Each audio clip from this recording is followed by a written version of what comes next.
And I'm delighted to be joined by the 2019 Betfred World Snooker Champion. It's Judd Trump. Judd, first of all, how are you doing? Yeah, not too bad. It's all been pretty normal for me. Same kind of routine, same kind of day.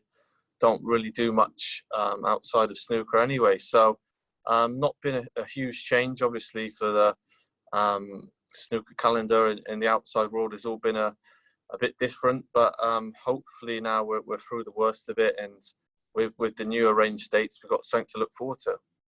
And it looks like you're able to get a bit of practice in. Yeah. Been able to practice most days. A little bit different. We've got Neil coming in on one day, and I'm in the next day. So Neil doesn't normally play here, but his club's shut, so having to sacrifice a little bit of practice for him. We've got the new dates, the 31st of July, if the government advice allows. We must say that, if the government advice allows. Obviously, ideally, we'd love to play with a crowd, but if it is behind closed doors, I presume you'd just be delighted to get the World Championship on. Yeah, I think now the date's sort of in the calendar, people are sort of start practicing again and something to look forward to. I think which is the most important thing. And obviously everybody's health's important, but I think as snooker players, a lot of 99% of the players need to earn some money to put food on the table and provide for their families. So you have to look at the bigger picture. Obviously, I'd love to walk out in front of a crowd to defend my title, but yeah, if any way possible, I think now just be happy to get out there and play at the Crucible. We played Gibraltar with no crowd. I didn't particularly find it that different to normal. It was no walking in. Obviously, it was a little bit different, but it didn't really miss a lot. And the Crucible is such a special place. You still get a buzz playing there in any atmosphere, even if there is no people there. So you feel like you'd still be able to perform if there wasn't a crowd? Yeah, exactly. You still know it's going out to the TV. Everyone's still watching at home, and it could even be going out to sort of a more worldwide audience if there's no kind of sport competing with snooker at the same time. Obviously, be a little bit different playing in the summer. Practice might be a little bit harder to drag myself away from the garden, but I'm sure everyone would be very excited about what's going on. And yeah, the Sheffield, the Crucible buzz is always amazing, always good to be involved in. Hopefully we get back to some kind of normality by then, but if not, then we'll still make it a special event. What is it about the Crucible? What makes it so special, Judd? For me, it's not just the Crucible. It's kind of Sheffield as a whole. There's sort of just a special buzz around the place. Just walking around the town from the hotel or anything like that, you can just know, being there, that there's like a special event going on, which you don't really get anywhere else. And I think that the players know that. For me, it's a tournament where I always take my family with me nowadays, and I think a lot of people, it's quite more of a team effort rather than a lot of the places you go to is sort of individually. You're just there on your own in your room on your own, whereas this one, you kind of got like a whole team behind you. It's such a long event, 17-day slog. You need people there to keep you going, and I think that's what makes it so special, just to be able to sort of hold your own over 17 days. It takes some going. And how has your year been as world champion? Amazing. Couldn't have dreamt of a better scenario, really, for me. After the World Championship, I was still on a high. I had a month or two off, and then managed to sort of get back into it and win the first event. And I think that was the most important thing. And since then, I've been able to kick on. And for me, it's just sort of having a massive weight lifted off my shoulder winning the World Championship, and I've been able to sort of go out this whole season and just really relax and do what I probably should have done five years ago. So for me, winning that World Championship was just sort of a massive stepping stone, and really been able to sort of kick on in my career now. Can you put into words what it means to be world champion? You wake up, well, now of course, because obviously we're not going to be to the end of July. You wake up every day, you are the officially best snooker player in the world. Yeah, it's an amazing feeling. Still some days walk into my lounge, the trophies there, and still a bit surreal thinking that I won it. Amazing memories, and I think that's what keeps me going now. Just the thought of how special it actually was winning it. You can always sort of dream of what's going to happen, but that feeling that I had when I was potting the winning balls is like no other feeling I've ever experienced in snooker. So it's something that's going to spur me on every single year. And Sheffield's always been special to me from that very first World Championship against John Higgins. That was a special atmosphere. And since then, the last few years, it's just got better and better. I think that the game's building and building.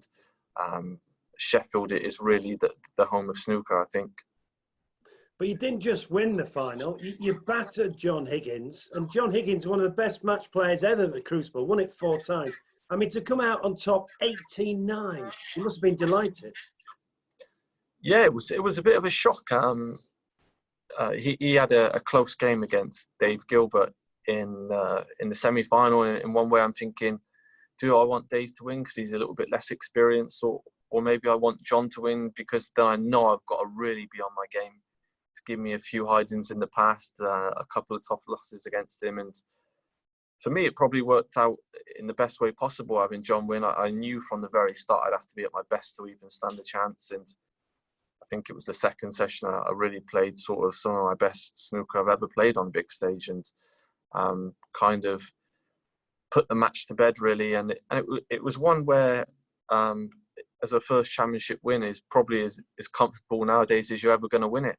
And it was one where I was able to enjoy myself. Normally when you're playing in that kind of atmosphere, you don't really remember a lot that's going on. You're trying so hard, but I was so in the zone that I could kind of take it all in. I had such a big lead that I was able just to sort of soak up the atmosphere. And that's probably another reason what made it so special. It was sort of, I was able to take everything in at the same time as knowing that whatever I'm going to do, I'm probably going to part, and is a feeling that probably not a lot of players have experienced in the World Championship final. Did you surprise yourself? I mean, you didn't just beat John, you played at an unbelievable standard in that final. I mean, some people are saying it's the greatest performance I've seen in a final. Yeah, not so much surprised myself. I always knew I got that kind of standard of snooker in me. I think the first round was quite slow to get out of the blocks. I nearly lost that one and struggled to start against Ding. But after that, I kind of just sort of stepped up the pace, and it probably worked out well in a way. I didn't start the tournament that well. I kind of found something halfway through the tournament, and it's so hard. I didn't really realise how long it was. When I was 21, it just sort of flew by. But last year, it was like day after day. You've really got to dig in, and to keep at that kind of standard of snooker is very mentally draining. And it's something that I'm always going to be sort of grateful for, being able to really sort of showcase my best snooker in front of the biggest stage possible.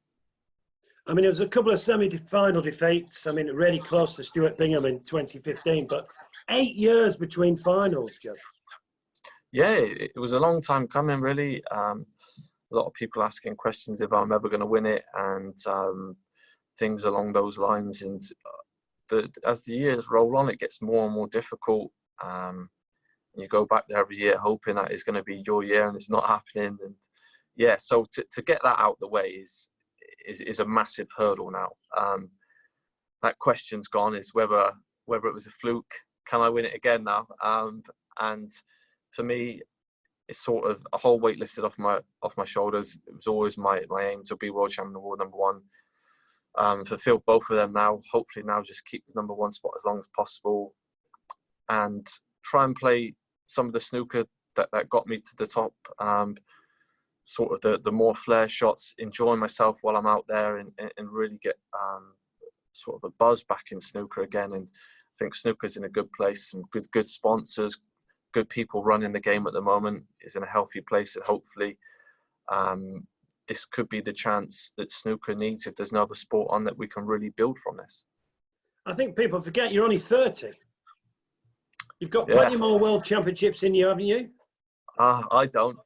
I feel like I'm getting on a bit now. But no, if you look at snooker terms nowadays, if I was starting my career, I'm thinking if I'm 30 years old and only got one world championship, I'm in a bit of trouble, because that's kind of the age people were declining maybe 10 or 15 years ago. But now you're looking at John Higgins has been in 3 or 4 world finals in a row, and he's sort of getting to his mid-40s. So it's a lot of hope for me yet if I can stay fully fit, keep practicing how I am. Hopefully I've got 10, 15 years at the top left yet. How will you feel? I mean, obviously people talk about the Crucible curse, but how will you feel walking out the end of July as the current world champion at the Crucible? Yeah, incredible feeling. I think I've seen a lot of players kind of make the walk before. I think it was special for Stuart Bingham. I don't think he ever thought he was going to win it. So to see him walk out, Mark Williams doesn't really show a lot of emotion when he was out there, but even him, when he walked out that time a couple of years ago when he won it, it looked so special. So I'm just going to be taking it all in, giving myself the best chance possible, putting the work in, because I want to experience that again this year. And what would it mean to win it again, Judd?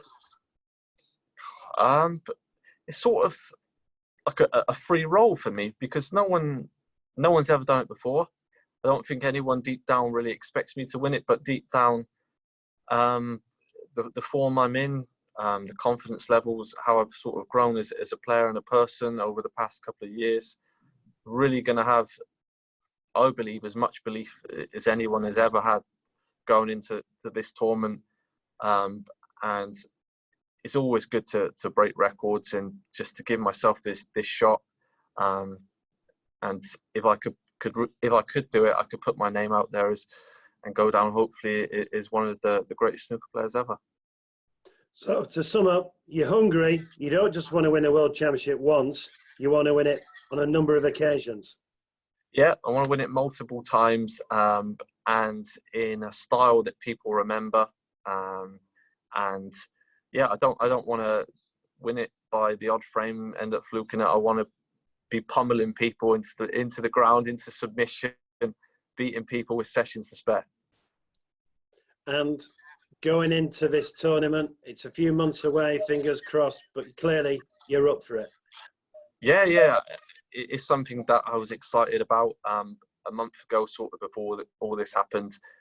Really looking forward to it, and now it's just sort of prolonged it. You've got that excitement for 4 or 5 months rather than just 1 month now. So it's exciting for me. The World Championship's always special, and just to have that excitement going now, the date's set. Hopefully now everything all well going forward, we can play in front of a crowd. If not, then we'll make it a special tournament with no crowd and give everyone at home something to cheer about. And as a final question, Judd, obviously we can't ignore what's going on in the world and the thoughts with those who've lost loved ones. You know, it's tragic at the moment, but our NHS and the key workers are just doing a phenomenal job. Yeah, everyone, I think, is pulling together, especially the NHS, key workers, all doing an amazing job, giving us the opportunity, even being with a chance of playing in front of a crowd and have the opportunity in a couple of months to be able to get back to doing what we love, and it's all down to them, really. Well, Judd, we appreciate your time, and fingers crossed we'll see you on the 31st of July at the Crucible when you'll start your defence of the Betfred World Snooker Championship. I can't wait. Let's have it.